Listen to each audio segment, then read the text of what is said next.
Alam niyo mga kaibigan, kitang-kita at hindi nawawala. Iba talaga ang dating nitong si Leni Robredo. Until now, ay talagang dinudumog ng tao ang dating Vice President sa mga political rally. Alam naman natin ito noong 2022, ito po yung number 2. Ibig sabihin, si Presidente Marcos ang nanalo, sumunod si Leni Robredo dahil marami silang followers. Until now, yung pa rin ito. Tingnan po ninyo ito. Ayan o.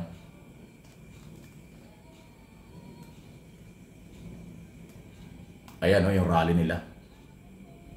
Ganyang karami ang dating. Sa Iloilo po yan. Sa Iloilo po ito nangyari.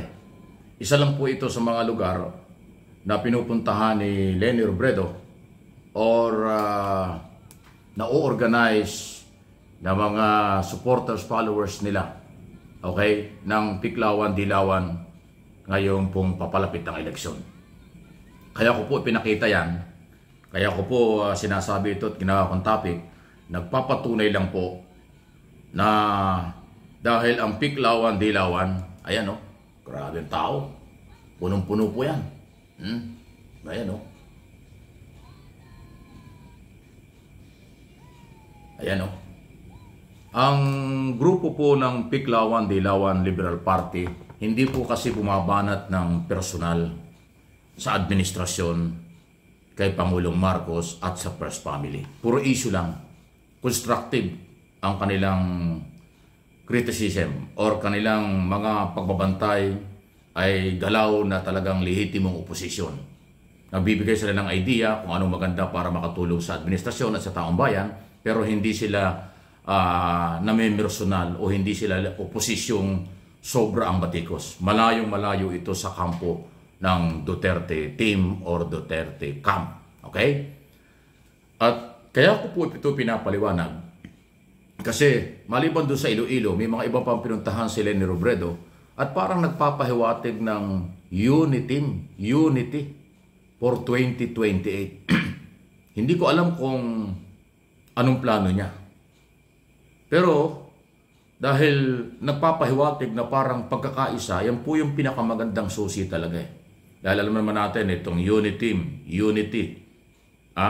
ng Marcos Duterte nawasak na, nalusaw na dahil sa mga hindi pagsuporta ng mga Duterte at matinding pagbatikos kay Pangulong Marcos. So nabaliwala yung pagkakaisa ng 2022 presidential election. At ngayon talagang matindi na kanilang labanan. Ngayon itong kampo ni Leni Robredo nagpapahiwatig ng totoong unity. So anong ibig sabihin nito? Hindi ko sinabing si Leni ay tatakbo. Ang sinasabi ko, mukhang gusto ng taong bayan talaga ang totoong unity or unity pagkakaisa. Yan naman talaga ang susi. Alam niyo kung itong mga Duterte nagtuloy-tuloy nakiisa sa Pangulong Marcos hanggang ngayon, walang away na mainit sa politika. At palagay ko mas maganda ang development, mas maraming nagagawa ang ating administrasyon at kung tutulong ang kanilang grupo. Pero hindi naman tumulong, nanira pa, na personal pa, at ngayon po ay wala nang nakitang tama sa administrasyon. Ang Liberal Party, grupo ni Leni Robredo, hindi po nga bumabatikos ng personal, issue lang. Sa alang problema ron, part ng demokrasya yon. Balikan natin itong kailang mga rally pag-organisa na solid pa rin, marami pa rin. Ibig sabihin, mga artista, simpleng mamamayan at taga-supporters nila ay nandiyan pa rin ang pagmamahal kay Leni Robredo. Kung totoong isusulong, kaya tinatanong kung totoong yan ang plano ni Leni Robredo, aba hindi masamang suportahan yung totoong pagkakaisa. Kasi yan naman ang magiging solusyon talaga sa problema ng ating bansa. Okay?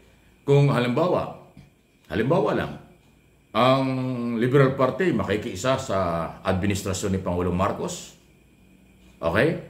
Hindi masama. O kung tutulungan ng mga supporters ni Pangulong Marcos pagdating ng 2028 ang kampo ng Liberal Party para sa pagkakaisa, hindi rin masama. Basta pagkakaisa ng totoo ay kailangan natin. At yung itinutulak, sinusulong ng kampo ni Leni Robredo ay maganda. Kaya nga po, nakita na nyo, Na-organize yung kailang rally. Kahit gabi na, kahit na anong oras, nandyan sila. Kaya kung tutuusin ang kandidato ng Liberal Party, dalawa nga lang yata, kung di ako nakakamala, Aquino, Pangilinan lang eh. Di ba? Pero dahil ang lakas ng dating ni Leni Robredo, pag sinabi at kinumpirm na darating sa rally, aba, grabe. Parang nabuhay yung 2022.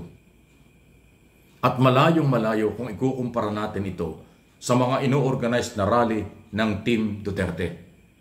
Minsan may mga pagkakataong ni ultimo cover court, hindi nga mapuno ng mga PDP laban candidate. Naghihiwa-hiwalay nga sila eh. Si Senador Bongo hindi na halos sumasali. Doon sa rally ng PDP laban, may sariling lakad. Eh kasi si Bongo mukhang nakakasama siya doon sa mga survey. Ay yung ibang kasamahan niya, laglag talaga eh. Okay? So yun yun. So kung ikukumpara natin yung rally ni President Bongbong Marcos sa kanyang kampanya at parali ni Leni Robredo at ng Liberal Party, hindi nakakalayo ng crowd. Lalo na ho sa kanilang mga baluarte. Okay? Kahit saan magpunta ang Pangulong Marcos, maraming audience, maraming tao. Dahil kumpleto ang kanyang kandidato.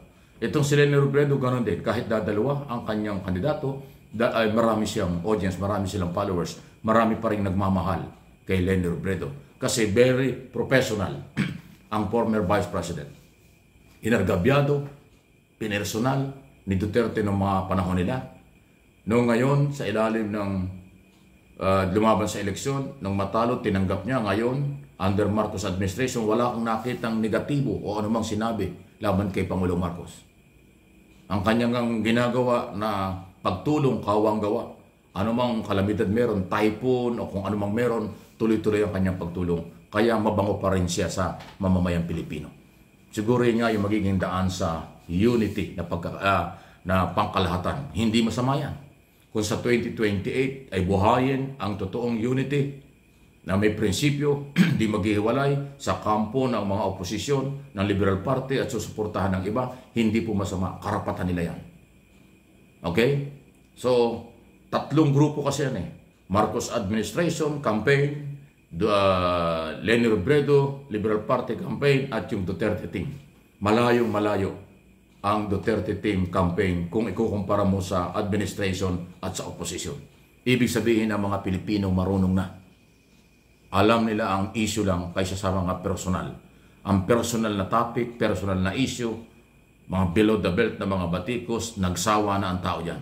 Kaya nga, hindi na ma-organize ng maraming tao, hindi na sila maka-organize ng maraming follower supporters ang mga rally ng PDP laban Duterte team. Pero itong Marcos at Leni Robredo camp, grabe. Talagang yumayanig ang malaking mga venue, malaking mga lugar kapag nandiyan na sila at nagsasalita sa harap ng mga audience. Yun po ang malaking pagkakaiba. So kung totoong unity, totoong pagkakaisa ang sulong, at ang target sa 2028, tumakbo man o hindi si Leni, yan po ay isang magandang halimbawa na dapat suportahan ng mamamayan. Total si Pangulong Marcos tapos na rin sa 2028. Sa ilalim ng saligang batas, hanggang doon na lang ang trabaho ni Pangulong Marcos, June 30 ng 2028. Ano inyong masasabi? Paano inyo ikinukumpara ang galaw ng administrasyon, ng lehitimong oposisyon, at yung grupo na puro paninira ang ginagawa? Please like and share ng video.